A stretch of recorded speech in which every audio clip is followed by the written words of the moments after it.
No hay aquí visos de humanidad en general, sino que por muchos es lo que dicen Marcos y Mateo. Lucas aún más limitado, y cual que sea el beneficio lo recibirán solo sus seguidores presentes. Es derramada en favor de ustedes, y lo dice bien claro. El teólogo viene y empieza a inventar y a sacar cosas, pero lo que dice ahí es derramada en favor de ustedes. No, pero eso merece un aplauso. No, pero no se apure. Llama la atención que Juan no hace mención de la declaración de Jesús al momento de tomar la copa de vino, y en su lugar escribe la historia de Jesús lavando los pies de sus compañeros. Juan 13, 4, 5.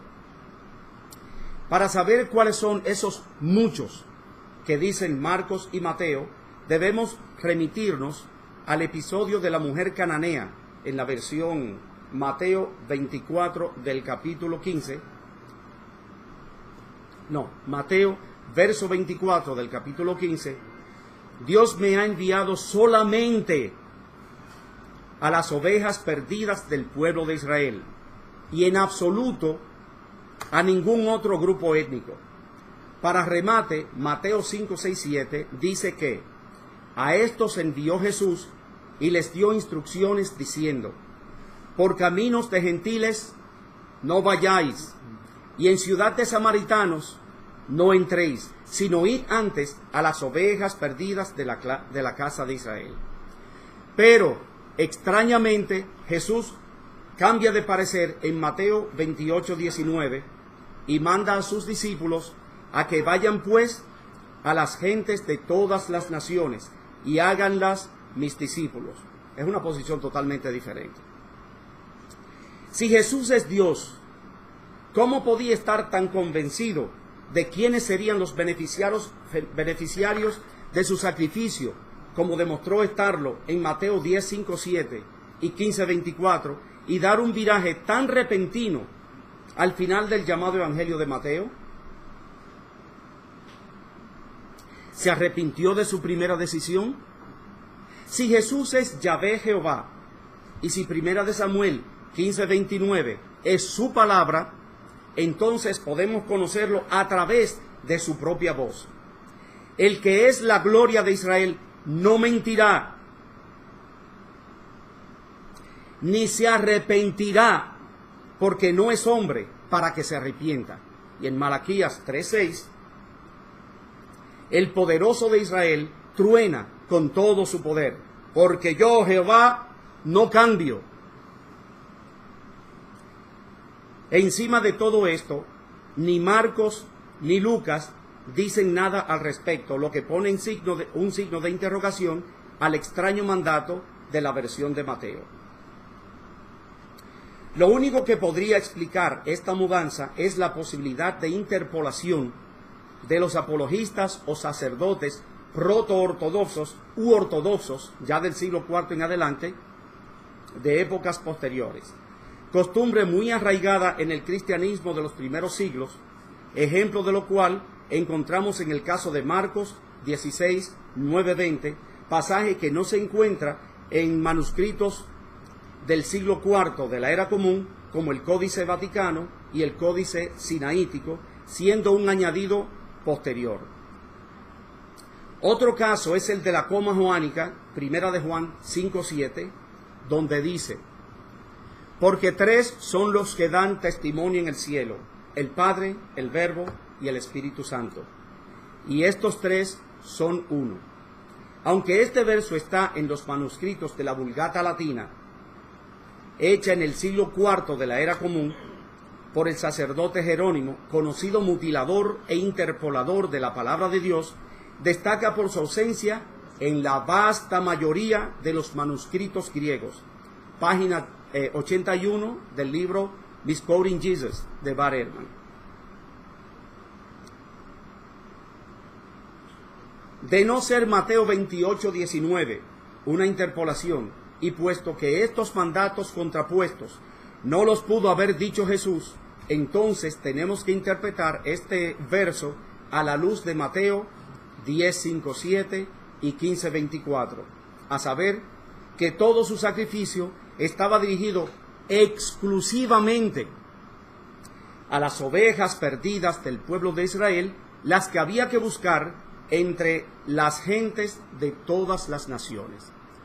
Solo de pasada, digamos que la segunda parte de Mateo 28:19, bautícenlas en el nombre del Padre, del Hijo y del Espíritu Santo, tiene también características de interpolación, porque el principal discípulo de Jesús hace caso omiso de este mandamiento. Pedro les dijo: arrepentíos y bautícese cada uno de vosotros en el nombre de Jesucristo para perdón de los pecados, y recibiréis el don del Espíritu Santo. Hechos 2:38. Así también, en el capítulo 10, verso 48 del libro de los Hechos, el apóstol Pedro mandó bautizarles en el nombre del Señor Jesús.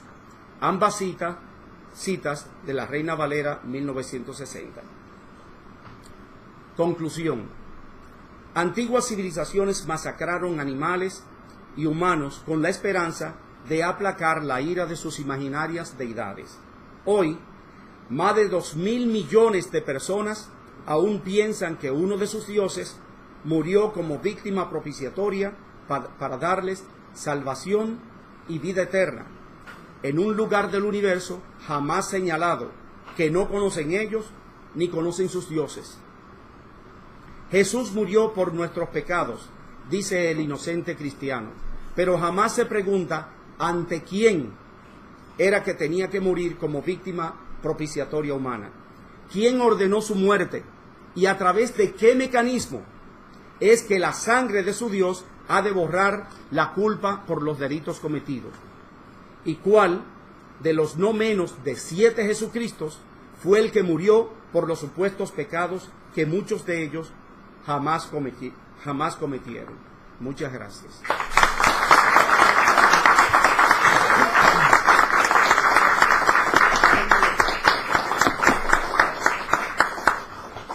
Agradeciendo al señor Amaury Pichardo por esta disertación.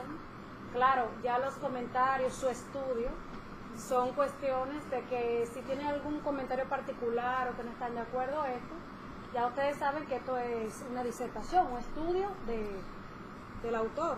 Permítame decir que yo sé que como ahí hay muchos datos, es difícil uno procesar todo eso. Lamentablemente yo no sabía que venía tanta gente, pero hice algunos 20 copias que se lo puedo suministrar para que ustedes lo lean un poco más detenidamente. Bueno, ahora ya vamos a pasar a la sección de preguntas. Como ya saben, vamos a comenzar, yo voy a comenzar así. Si alguien que está detrás de mí, yo no lo veo. O de acá para acá, ok. Bueno, vamos a... Está bien, porque aquí estoy, no veo nada.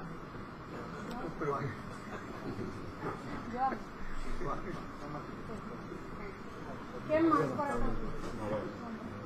Está bien, coordinador. ¿Quién más por acá? Profesor. Preguntas por este lado. Encantado.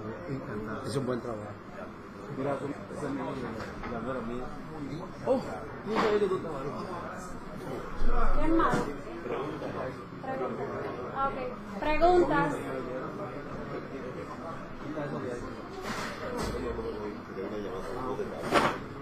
¿Alguien más con preguntas?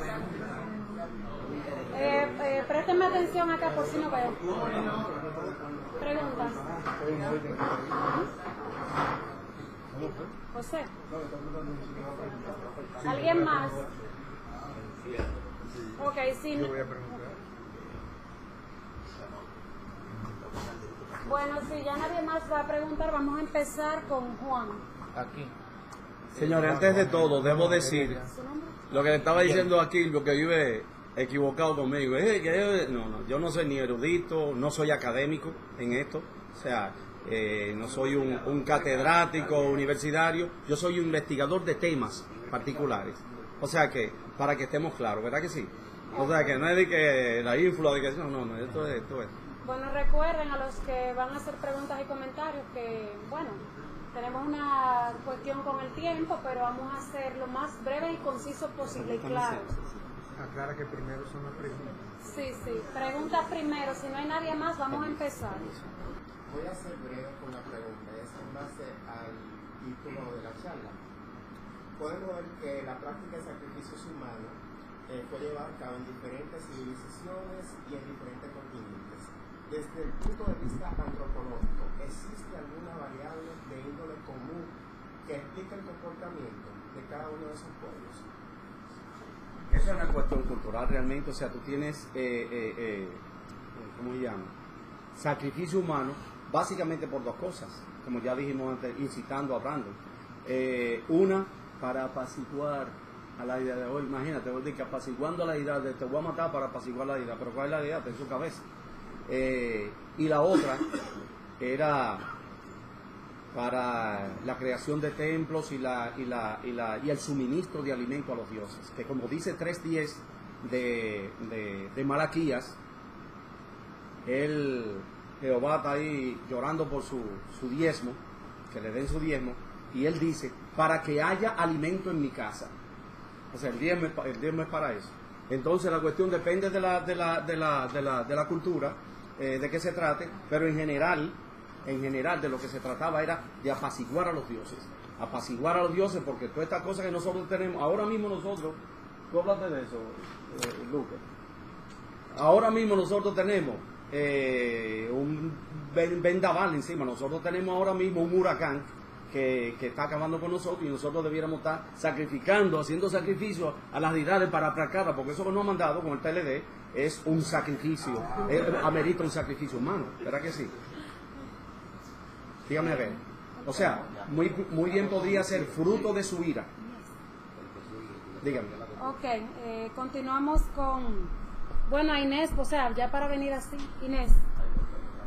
¿Alguien más? ¿Quién fue que me levantó la mano? Tengo una pregunta. Ok. ¿Puedo hacer? Sí. ¿Qué relación usted ve, porque usted está hablando de los sacrificios, qué relación usted ve entre el sacrificio a Moloch que se practicó en Canaán y en otros pueblos con el sacrificio de de Isaac por Abraham, que era un pagano, idólatra? Y si hay alguna relación con el sacrificio de Jesús con esas anterioridades milenarias, esas son las preguntas. No, porque la idea subyacente es precisamente el aplacar la ira del Dios. O sea, con el sacrificio humano de Jesucristo, es aplacar la ira del Dios para que dé entonces, para que entonces le dé perdone a la humanidad y le dé salvación y vida eterna. Tú dijiste sacrificio no Moloch, porque ahí vimos que Moloch, o sea, conquista una ciudad, mata a todo el mundo, como Jerem, o sea, lo que que era el Azacum, pero ya llevado a extremos, ¿verdad? A límites extremos, mata una población entera como sacrificio a Moloch y a Moab, que él era rey de Moab. Pero que tú dijiste el sacrificio de Isaac, pero yo creo que el que tú dices eso, yo no creo que espérate, ¿hubo sacrificio de Isaac? Seguro. Sí, ahí lo que hay es un problema, o sea, para mí hubo una edición ahí. Edición. Le mocharon un pedazo y le pusieron otro. Interpolación. Sí. Edición, o sea, le mocharon un pedazo y le pusieron otro. ¿Y qué es lo que pasa? Que dice que esto grosso modo, o sea, se puede analizar más detenidamente porque ya otros autores, Freeman, el de, ¿cómo se llama? Te lo digo ahorita. Él hace un análisis de esa situación, literario de eso, y hace notar lo básico, que mientras Isaac y Abraham suben al monte Moria, cuando dice que baja, no es los dos, es solamente Abraham, aunque di que le agarró cuando le iba a matar, como que es un cuento de camino eso. Cuando tú ves que solamente baja Abraham, dices, pero ven acá, ahí parece que realmente el original incluía el sacrificio de Abraham. Por eso te pregunté, ¿por qué tú dices el sacrificio? Porque no hubo sacrificio. Me nace la duda, yo voy a terminar con esto. ¿Cómo si el que baja solamente a Abraham e Isaac se queda muerto? No dice que se queda muerto, no dice que se queda muerto. Isaac tiene descendencia. Sí, no dice que se queda muerto. Eso es un relato, hay diferentes fuentes, ¿verdad que sí? Pero indiscutiblemente Isaac tuvo hijos. Permítame. Hay diferentes fuentes. Para la Torá, tú tienes diferentes fuentes. ¿Usted conoce lo de la fuente, sí o no? Ok, hay diferentes fuentes. Entonces, ahí hay dos fuentes que han hecho un corta y pega, como tú dijiste. Copy and paste. Sí, tú tienes la fuente elogista, que es la que relata la cuestión del sacrificio, y cuando dice que le agarra la mano y cosas, es la fuente yavista. Sí, son dos fuentes diferentes. Hay una juxtaposición. Entonces, ese sería el detalle. O sea, que diga ahí que hubo sacrificio de Isaac, tú no lo puedes decir, pero... Y usted no lo dijo tampoco. No, porque no se puede decir, porque es que no dice. Lo que pasa es que tú puedes colegir que en el relato elogista original le arrancaban la cabeza. Entonces, lo que te iba a decir es que en todo las intervenciones del elogista no aparece Isaac jamás. Aparece Isaac en el yavista y otras cosas, y otra fuente, pero no aparece en el elogista. Averigües eso.